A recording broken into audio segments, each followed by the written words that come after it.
Greetings friends, my name is Pavel Stelmach and now we'll dive into the top news of this day. During a meeting with the leaders of African countries on June 17th, Putin showed them the papers which he called the Neutrality Treaty of Ukraine, allegedly initiated by the Ukrainian side at the negotiations in spring 2022. There is no neutrality treaty initiated by the Ukrainian side. Putin openly lied to African countries under the TV cameras, counting on their ignorance. The papers that Putin showed were actually working materials of the Russian-Ukrainian negotiation process of 2022, which state fundamental differences in the positions of the parties. Negotiations in spring 2022 were unsuccessful, as the parties did not reach an understanding. Kyiv rejected the veiled form of surrender promoted by Moscow after the facts of the massacre in Bucha were discovered, and as well as other evidence of the Kremlin conducting a genocidal war of Ukrainian people. The negotiations lost their meaning and were discontinued. At the same time, Ukraine welcomed the joint visit by presidents of the Union of Comoros, South Africa, Senegal and Zambia, the Prime Minister of Egypt and special representatives of Congo and Uganda to Kyiv, where they had substantive talks with President Volodymyr Zelensky. Russia launched an NATO missile attack on Kyiv on that day of the visit. As Foreign Minister Dmytro Kuleba described it, the Russian attack on the capital of Ukraine was a message to Africa that Russia was seeking only war, not peace. And no one wants peace more than Ukraine. But our position remains clear, that Ukraine's peace formula remains the only viable path towards a just and sustainable peace. Any peace initiative must respect two fundamental principles. It should not imply territorial concessions by Ukraine and should not lead to the freezing of the conflict instead of peace. While welcoming the delegation of African leaders to Ukraine, President Volodymyr Zelensky stated that the voice of the African continent should be heard by the world, particularly regarding fundamental security issues and the restoration of the UN Charter's real force. During the visit, Ukraine invited African countries to join Ukraine's peace formula and to restore comprehensive, just and lasting peace in Ukraine. African leaders also presented their views on ending the war, which included the withdrawal of Russian forces from Ukraine. The implications of Russian aggression on food security in Africa were also discussed during the meetings in Kyiv. Ukrainian-African relations are currently at their peak of decades of Ukraine's independence, with a true African-Ukrainian renaissance. Ukraine's diplomatic push for Africa is part of a larger New Horizons strategy. We are communicating directly with our partners with no intermediaries. We want to start a new stage of relationships based on mutual respect and benefits. We also proposed Africa-increased cooperation in various areas, from agriculture to construction and machinery. Also, Ukraine has a significant experience in the digitalization of state services. Another promising area of cooperation is cybersecurity.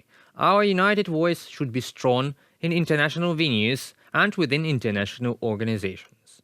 Only intense diplomacy and a strong position can end Russian terrorism, threatening not only Ukraine, but global security and order. On June 20th, Russian Defense Minister Shoigu, threatening, warned Ukraine against the use of HIMARS and Storm Shadow missiles outside the Special Military Operation Zone. The so-called Special Military Operation Zone is a product of the imagination of the Kremlin regime, about which neither Ukraine nor its partners care. The geography of military operations of the defense forces of Ukraine is determined by the internationally recognized borders of Ukraine. It is the internal forces of resistance to dictatorship that oppose the Kremlin regime on the territory of Russia. The idea that it is possible to draw some boundaries of the Special Military Operation Zone on the map and oblige Ukraine to conduct hostilities only within these limits is audacious and naive. The so-called Special Military Operation is a concept to cover up unprovoked and illegal full-scale aggression. And does anyone in the Kremlin know the borders of this special operation? No, because all Russian territory and Russians are involved in this war. In Ukraine, were soldiers from different military units from the far east of Russia, from Buryatia, Chechnya and other lands that were occupied by Moscow authorities decades ago, and now these enslaved nations are used for further aggression. The Kremlin calls all of them as Russians, but as for us, they are different nations. Evenks, Buryats, Mordvins and others. And all of them deserve their own autonomy despite the Kremlin propaganda. Because for us, Ukraine, the vocabulary from the Russian propaganda dictionary is completely unacceptable.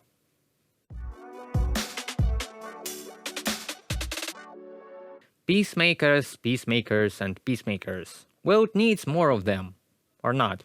Recently we saw peacemakers from African countries. And another country, PRC, highly appreciates the participation of African countries in creating conditions for a political solution to the war against Ukraine, and supports the efforts of all countries aimed at peaceful settlement. Because it is Russia that has unleashed an unprovoked aggression against Ukraine and illegally occupies its territories. Ukraine does not attack anyone, but only defends its land and liberates it. No other country seeks peace as much as we are, carrying the burden of the full-scale Russian invasion. Kiev takes the initiative of peace, and Moscow takes the initiative of war. As long as Russia does not admit and atone for its guilt, it will continue trying to destroy Ukraine. Only unjust peace can be stable. But now defense forces of Ukraine continue offensive operations in multiple directions to liberate more Ukrainian territories. Ukrainian offensive operations continue on multiple fronts simultaneously, although they are all united by a single objective: complete restoration of Ukraine's territorial integrity within its internationally recognized borders. The situation is very dynamic. Russian troops are fighting intensively, while our soldiers are cutting into the aggressor's defense. Ukraine does not fight in the same way as Russia does. We don't send thousands of poorly trained troops to be spared in the so-called meat storms as Russia does. Our strategy is to do everything possible to save our troops' lives. This is why the offensive in the south is being carried out gradually and methodically. We are currently seeing the early preliminary stages of the operation in the southern direction, before the primary offensive efforts can commence. Minefields and fortifications must be cleared and overrun. The current offensive operations differ in size, breadth, phases, and duration from those conducted last year in Kharkiv and Kherson regions. Success is measured in more than just kilometers. Our offensive operations consist of several tasks, including inflicting maximum casualties on the adversary and diverting the opponent's focus from other directions. This is why we are making steady progress. In the intense battles in the east and south, Russian troops suffered the same losses in living force and equipment as they did near Bakhmut. The enemy does not spare its troops' lives. The Ukrainian Defense Forces' main strikes are yet ahead. We are still in the early stages of this operation, and it is too early to conclude the whole endeavor. Every Russian terrorist attack is an argument that the occupiers have no chance of staying anywhere on Ukrainian soil. There is no place here for murderers and terrorists, and there will never be. Now, our warriors in the south and in the east are very actually destroying the enemy, physically clearing Ukraine. This will continue in the future. Protection against terror means the destruction of terrorists, and it is a guarantee that the evil state will never again have the opportunity to bring evil to Ukraine. In reality, defeating Russia means restoring justice and enduring peace in Ukraine and stability, normalcy in Europe and the rest of the world. Today there is no greater vital responsibility for all of us. To fulfill this task effectively, we need more weapons, ammunition, and everything to arrive as soon as possible. Our urgent needs continue to be more artillery ammunition, artillery systems, and armored vehicles. All options for a truce and the freezing of the conflict do not solve the global problems caused by this aggression, in particular, the problem of food security. Ukraine offers a clear peace formula and calls on all countries of the world to support it to end the war and overcome its consequences. That concludes our today's video. Thank you for watching and stay updated. Subscribe to our UATV English channel for more news from Ukraine. Your support really matters. Goodbye.